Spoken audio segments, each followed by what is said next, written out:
Hi, welcome back to the briefing of Anchor 3. Now we are on the second part. I will explain on research questions or problem statements. As I mentioned earlier, we have three clusters. The first one is passive safety, the second one is active safety, and the third cluster is on road safety issues. So three of us, myself, Zulhaidi, Mr. Yahya, and also John Hafiz, will in charge of one of these clusters, so that you can, you know, direct your questions to this PIC or person in charge. Um, I will share with you the link that you can book the session next week, first come, first serve basis, um, starting from Tuesday until Thursday.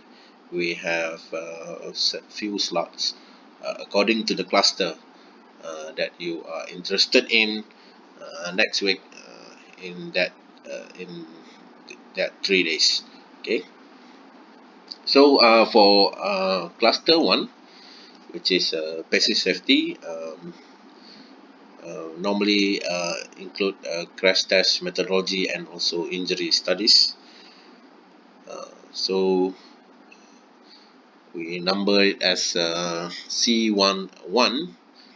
So the issue number one is a frontal crash configuration. Um, the issue is on full frontal test. So currently, you know that ASEAN NCAP only have ODB, offset frontal crash test, 40%, as the only frontal test that we have. So those who interested in this issue should study whether or not ASEAN NCAP need to have the full frontal or full width in this in the test regime. So if we look at the next slide, you can see that some NCAP already, I mean, having this full frontal test, except for few others like ASEAN NCAP. So from your study, you should provide us, the insights about full width or full frontal test, whether or not we need it. And then the side impact also is another issue, because the selling of SUV is increasing in many countries, including Malaysia. You can see from the volume of sales made by OEMs. So that will create more mismatch in terms of height, um, between two passenger vehicles whenever they happen to crash on the road. That is one of the example. Also, we have to look at human factors and whatnot. So, what should we discuss more on the adult occupant protection involving side impact crash? And then another issue on side impact is the head kinematic of the dummy. So maybe from simulation study, we can understand, or we can explore more. I think I have, reading some of the papers regarding this from other researchers around the world. So maybe we can, extend or explore more on this head kinematic study. So, for example, we have head-to-head injury for both frontal occupants, the driver and also the front passenger. Okay, and then C14 is the uh, the frontal test that we already have now, the ODB test. So we want to know whether our dummy positioning and the overall setup actually reflecting ASEAN driving behavior. So maybe the end of it, we will not change uh,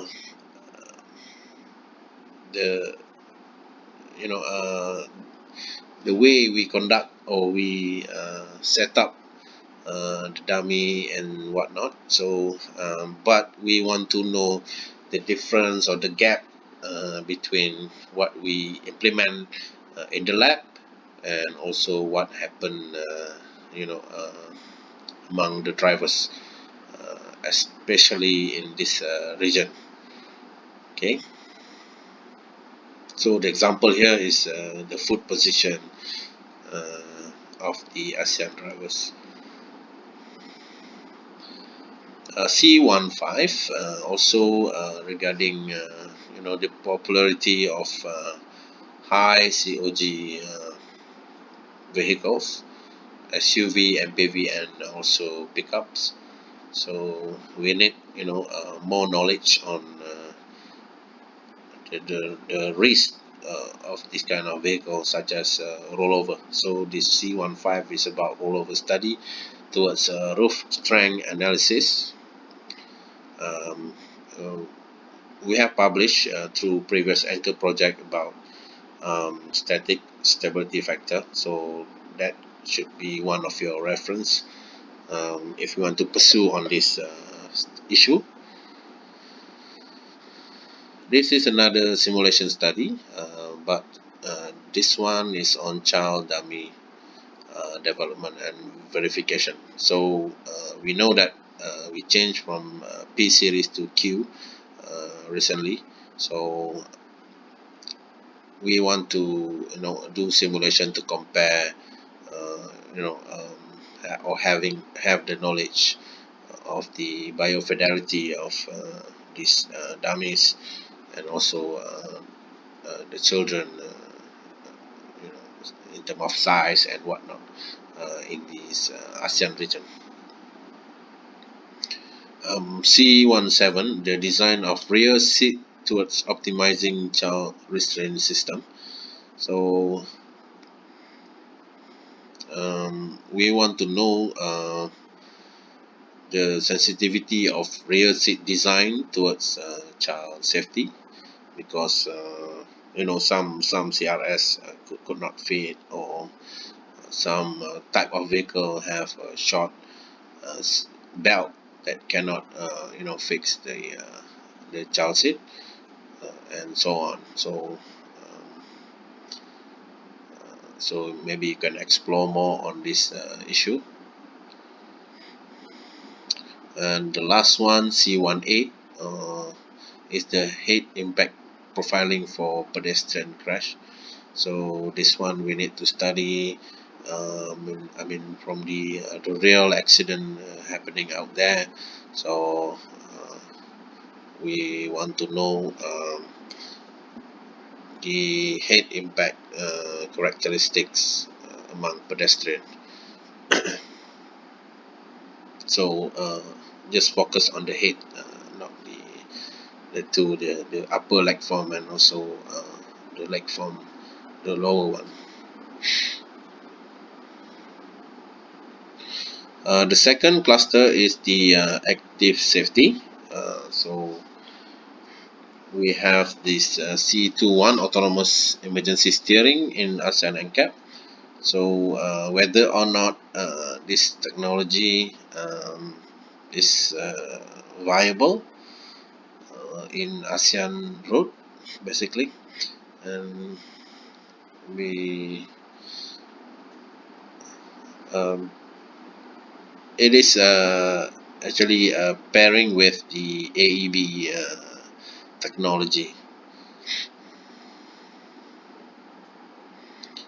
So C22 is on the AEB. So this is more or less a traffic study, because we want to know the speed profiling on ASEAN Road. So those team who offer ASEAN data is more. Will catch our interest more to give you the project. Okay, so we give some hint here. The profiling category will include urban area or city, and also expressway, which mean higher average speed. C23 is the characteristic of pedestrian fatalities versus capability of AB pedestrian.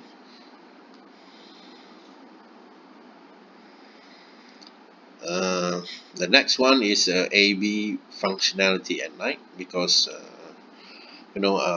this technology maybe have different challenge in a dark condition. The next one is road profiling for smart lighting system. So maybe the lighting system technology uh, perhaps suitable or not suitable for ASEAN Road. So you need to explore uh, this smart lighting system issue uh, in uh, in ASEAN NCAP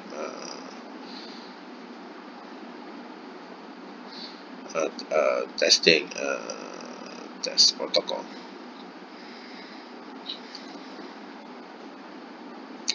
The next one is the glare study, daylight for camera-based technology. So this include advanced rear visualization and blind spot visualization or monitoring system. So if we use camera, so glare will be another challenge for this kind of technology. And C27 is advanced motorcyclist safety technology. We are already giving points to useful technology towards motorcycle safety. And the question is, what else could we offer in the rating system? And the last one, C28, is the feasibility and effectiveness study of lane keep assist, lane departure alert, or another name for it is lane departure warning, and also road sign assist. The next cluster is the road safety studies, which include human factors and also ergonomics. So we want to have a broad study uh, regarding rear impact crash in ASEAN. So that because we want to in the future, if we want to consider rear impact tests in ASEAN NCAP testing. The second one is the weather factors in ASEAN. So this topic is very close to me, because I already published a few papers regarding weather, maybe 10 years ago, so very long time. So if you need more information on this weather studies, you can book one of the session with me. The third one, the darkness study in ASEAN. So maybe this is more on geographical perspective, but we need the data, or the clear evidence on this issue. Uh, Maybe it relate to the previous problem statement that mentioned about darkness. The fourth issue in road safety study, maybe more towards human factors and ergonomics, that some sound coming from technology, such as seatbelt reminder, annoy people or annoy drivers and also occupants, so that they use something else, just to beat the technology. So we want to know if what is the optimum chime sound, or different kind of alerting or warning the driver, so that driver will not be so annoyed and hating the technology, so we can avoid them to be creative about avoiding this uh, warning. um, this is maybe a bit sensitive, but still we need to do it. Ambulance safety, because we are receiving um, some inputs from our medical experts in Malaysia and also other countries in ASEAN. So we have to look at the safety of ambulance, because perhaps it's using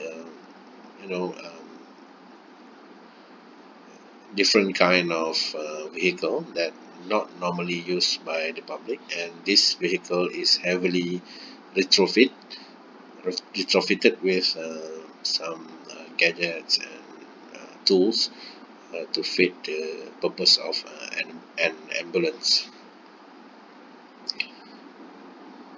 The next one is the used car ecosystem. In Malaysia also is a very clear issue, because we don't have end of life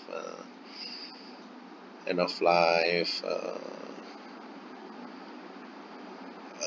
ruling, very clear ruling on how to end the ownership. So the ownership tends to be longer, more than 10 years is normal, because we also normally have a very long uh, loan payback, like 7, 8, or 9 years. So many of us have 9 years loan with the banks. So some people, still keeping the vehicle after they finish the loan. So it's normal to see a vehicle more than 10 years. And also we have imported refurbished, or we call it recon, uh, in Malaysia. Um, but in this study, we need to explore the entire ASEAN region, how the used car ecosystem works. This is quite interesting also, on car users by type, uh, with regard to females and also elderly. So whether you want to do both, or I mentioned in the part one that you can also propose just partial of this problem statement. So maybe you just want to do females, or you just want to do elderly, or you want to do both. So it's up to you. This is about the sitting position. So this study could give us more insights on many things, on child seat, on seatbelt reminder, and many more. So we want to know how our people in the region, naturally being seated in the car, especially when you have the passengers, right? This is about maybe for the future, but we don't know how long will AV become mainstream on the road. So we are open. This is quite an open issue. So you are welcome to propose anything on AV, so that ASEAN can you know um, prepare, and also have a look at this AV issue earlier. And the last one is C310. We are challenging you to reassess the ASEAN NCAP rating system and test scenarios. So actually this statement or this issue is requested by our partners, so that you can uh, you can study whether or not the current test scheme is reflecting the accident situation. As I mentioned earlier on the motorcycle issue, maybe we start ASEAN NCAP without considering motorcycle uh, advantage in the NCAP rating system, but later on we gave more protection from the view of passenger cars toward motorcycles. So that is one of the examples. So you can always challenge or reassess the rating system that we have today using the detailed accident research. So this is maybe some ideas regarding C310. Okay, so I think that's all. Maybe you can book with us the session if you want to know more, or you can email me or WhatsApp me any questions so that I can gather the same or the popular questions so I can answer through email within this week and next week. So thank you very much. Hope you can submit your proposal uh, before April 3rd.